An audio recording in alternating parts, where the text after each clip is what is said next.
کے لیے اپنی طرف سے تمہیں نیم کی چادر اڑا دی اور تم پر آسمان سے پانی برسا دیا تاکہ تم کو اس سے نہلا کر پاک کر دے اور شیطانی نجاست کو تم سے دور کر دے، اور اس لیے بھی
کو ارشاد فرماتا تھا کہ میں تمہارے ساتھ ہوں، تم مومنوں کو تسلی دو کہ ثابت قدم رہیں،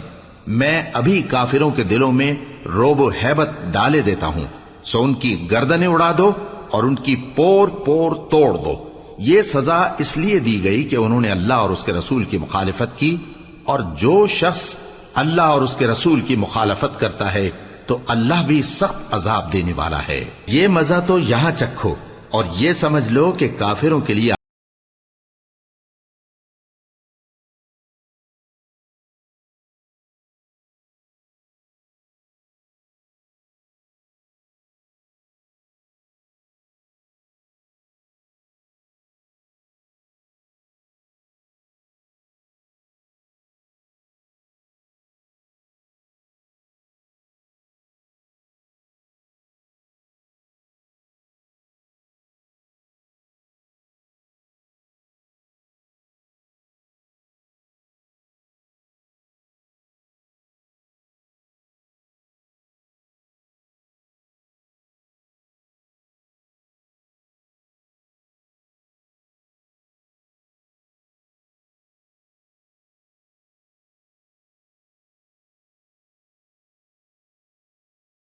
مقابلہ ہو تو ان سے پیٹھ نہ پھیرنا، اور جو شخص جنگ کے روز اس صورت کے سوا کہ لڑائی کے لیے کنارے کنارے چلے، یعنی حکمت عملی سے دشمن کو مارے یا اپنی فوج میں جا ملنا چاہے،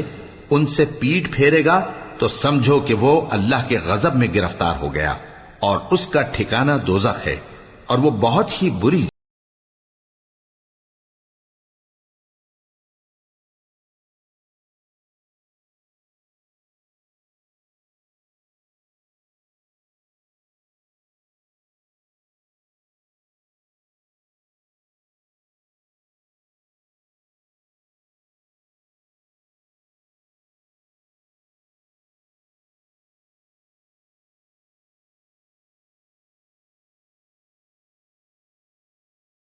بلکہ اللہ نے انہیں قتل کیا، اور اے نبی جس وقت تم نے کنکریاں پھینکی تھیں تو وہ تم نے نہیں پھینکی تھی بلکہ اللہ نے پھینکی تھی۔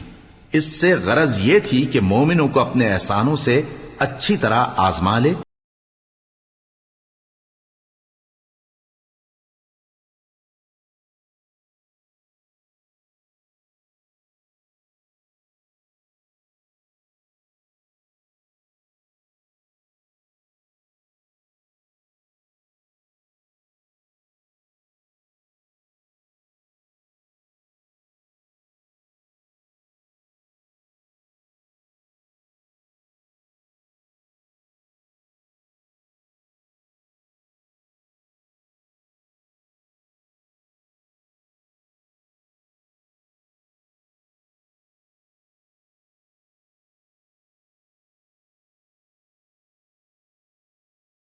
کی تدبیر کو کمزور کر دینے والا ہے۔ کافرو، اگر تم فیصلہ چاہتے ہو تو تمہارے پاس فیصلہ آ چکا، اگر تم اپنے افعال سے باز آ جاؤ تو تمہارے حق میں بہتر ہے، اور اگر پھر نافرمانی کرو گے تو ہم بھی پھر تمہیں عذاب کریں گے، اور تمہاری جماعت خواہ کتنی ہی بڑی ہو تمہارے کچھ بھی کام نہ آئے گی، اور اللہ تو مومنوں کے ساتھ ہے۔